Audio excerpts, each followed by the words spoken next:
Hello, everyone. I hope that you're doing amazing wherever you are in the world. My name is Shikha, and I welcome you to my channel.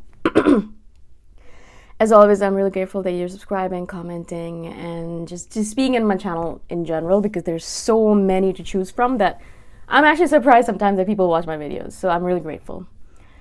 In this one, I wanted to answer a question that a viewer had about why I chose to go for a non-traditional, non-conventional life in general. Because considering my background, my parents were really conservative. I lived in a very conservative country in the Middle East for the longest time, my entire youth. And in general, my path was laid down for being very conservative. So the fact that I chose to live in a little bit of a different fashion, I guess it's a little bit concerning, but confusing from the outside in. Because if you saw my background, what are you doing? And for the longest time, I did actually try very much to be the good daughter. I tried to do things as my parents wanted me to do. I went to university. I tried to get good grades. I got scholarships. I worked really hard. I worked almost a full-time job while I was in school. So I could pay for my own university fees or like my own expenses. And so I did all that. I tried to do all of it. And I was lucky enough that I found a job right out of university really easily. Out of my bachelor's, I came out and I had a full-time job with the government, really well paid. I was actually, if you looked at it, set for life because I would never be kicked out of this job. It's a government position. They don't fire people. I had people who were like sleeping on the job and they were still not fired. So it's very hard unless you kill someone. I'm sure they even then put you in a different pool somewhere else where you're not dealing with people. I'm just joking, but it's really hard, as you can imagine, to get fired from government jobs. So I was kind of set for life. I had a really good pay for the age that I was. I was 21. I was making really good money. I had no expenses. I was like living the good life. I was in Toronto. I was free, I was young, it was like perfect. But there was this thing that I noticed that there was a lot of people who were in these full-time jobs and they had completely become bitter and cynical and just rotten from the core. They just hated everything, hated everyone, had a lot of hatred and negativity and bitterness, resentment, frustration, all of that in them. Not once did I ever see them smiling, considering that they had a pretty good job and they were, as I said, set for life. And, I'd get up and I'd think to myself, is this what I want to end up like? Do I want to end up like these people? And then, I read a lot because I was like, maybe this is not the end all of be all. What should I do in my life? Like, I want to use my skills. I want to use who I am to the utmost. I want to use everything that's within me, all the God-given gifts that I have. And I want to make money from that rather than just from the fact that I have a job that I've landed into by chance, right?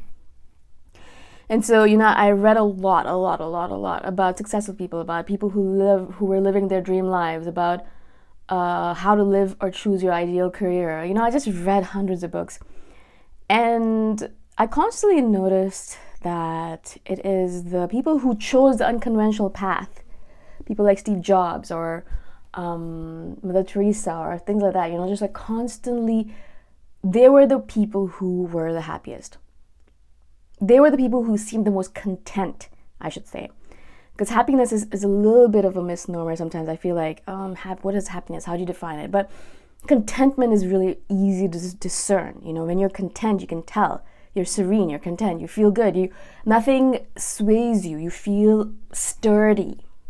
And I wanted that contentment. I didn't necessarily care much about happiness or anything, but I wanted to be content. I didn't want to always be seeking for something. I didn't always want to be searching for something. I didn't want to always be looking for something beyond me. I wanted to be content within myself as I am. And I wanted to stop comparing myself to other people. So, I read this stuff. I learned more about other things. I realized I really like to write. I really like to create content. I love creating videos. I had all of these insights bit by bit that I learned about myself. Self-knowledge, as I've said many times before, is the key. You need to know who you are in order to figure out what to do, right?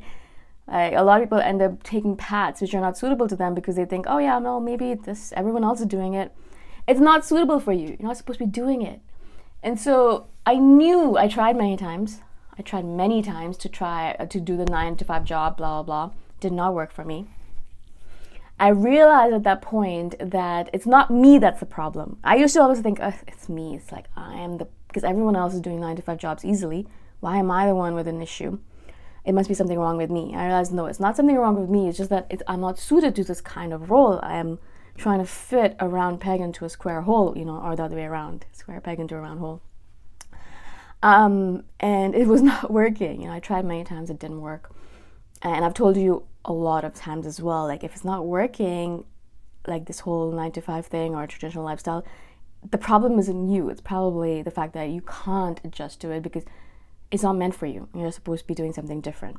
So I realized to figure out exactly what I wanted to do, I wanted to start taking semi-retirements. I did not want to wait until the end of my life when I would be old and immobile and all of that to enjoy what time I have. I want to enjoy my time right now in chunks, in little chunks. So I used the concept of semi-retirements. It's partly by Timothy Ferriss that I learned it, and partly by this really good book by Rolf Potts. It's like my Bible. It's called Vagabonding, and it is a great book. It's a tiny sliver of a book, but I read it all the time. It's such a good book. So I did semi-retirement. So I would save up a bunch of money, and I'd travel for 9, 10, 11 months, come back again, go back to a job, earn a chunk of money, save up, go again. And then at a certain point, I realized that, this is not how most people live their life. And if I wanted to keep on going to a job again and again, I would have to explain myself. And a lot of times they didn't understand. They're like, why did you take a year off? What? So they didn't actually understand because traditional jobs don't understand that. Of course they don't. Like, people don't do that, right? Like, people don't take chunks of time off to just go travel or to learn about themselves unless they're millionaires, right? And I wasn't. I come from a very poor background. So then I realized, okay, then I need to find a different career. I need to find a way to earn money on the road or do it so that I don't have to come back to a traditional job every single time because they don't get it. And eventually I'm not going to be hired anymore. And then how am I going to make my money, right? And so I started looking into a way of making money on the road. And, I quit my job. I moved to Chiang Mai, Thailand, because there's a lot of people who are doing this kind of lifestyle there. And I was like, I can learn from these people. I'm not going to learn from people here. There's no one around me who does that stuff. And also no one around me who understood that I wanted to do this and why I would want to do it, right? Whereas the digital nomad community in Chiang Mai, they understood exactly what I was talking about, exactly why I wanted to live the way I wanted to live. And so I learned a lot from them. And over time, it took me 4 or 5 years to get here, to make it sustainable. But I did. Thankfully, I had savings to prop me up. And then I did little jobs here and there to make sure that I had enough income. And also I lived really frugally for 5 years. I mean, frugally. And so, and eventually I'm here right now. So I've kind of made it, if you want to say it. I know how to sustain this lifestyle and I can keep on going for a while, right? As I said, it's not for everyone, right? And so I knew from a very young age that, young in terms of, I was 20, I think, when I knew that this kind of traditional thing is not going to work for me, but I didn't know how to make it happen. That was my problem. Now there's a lot of information online about this kind of stuff, right? And there's lots of blogs and videos telling you how to make money online so you can be free from the 9 to 5 shackles. But at that point, this was 23 years ago. No, not longer than that. 20 years ago. 20 years ago. Around 20 years ago. There was no information. Not that much information at all. There were very few digital nomads at that point, right? And so little by little, I had to kind of garner my own information, find my own way of doing things, and figure out how to do it on my own, which is really not conducive to a fast-paced thing of doing things. So it took me a long time to figure things out, right? But the reason I wanted to share this is that, of course, as I said, it's not for everyone. But if you feel like you can't do the traditional thing and you're like, I don't know how other people do it, I would always look at other people and be like, how are they able to do it? How are they not killing themselves? How are they satisfied with this lifestyle? How? I don't get it. I just could not understand. And so if you have those same thoughts, probably it's not meant for you either. Another thing that I wanted to say is that for me, my freedom, location independent, free lifestyle is the most important thing to me. It is the most important. It's more important than anything else. More than important than my relationships, more important than my family, more important than making a lot of money, more important than everything, really, literally. Like, it's my priority. Like, it is the thing that's important to me. And so for me, when I look at all the things that I could be doing in my life, if it does not fit in with my lifestyle, with the way I want to live, my freedom, if it negates it in some way or is opposed to it, then it does not fit in with my lifestyle and I kick it out, right?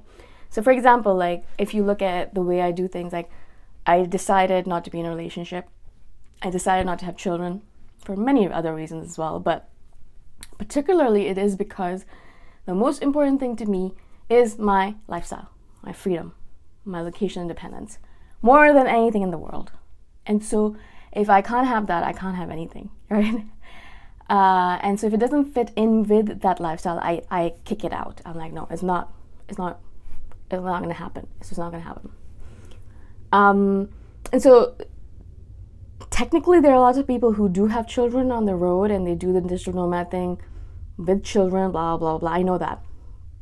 And I tell other people that it's possible. I don't want to do it. I'm not interested. And so I don't have it. I'm not interested. I'm not going to do it. And there's lots of other people who have relationships on the road.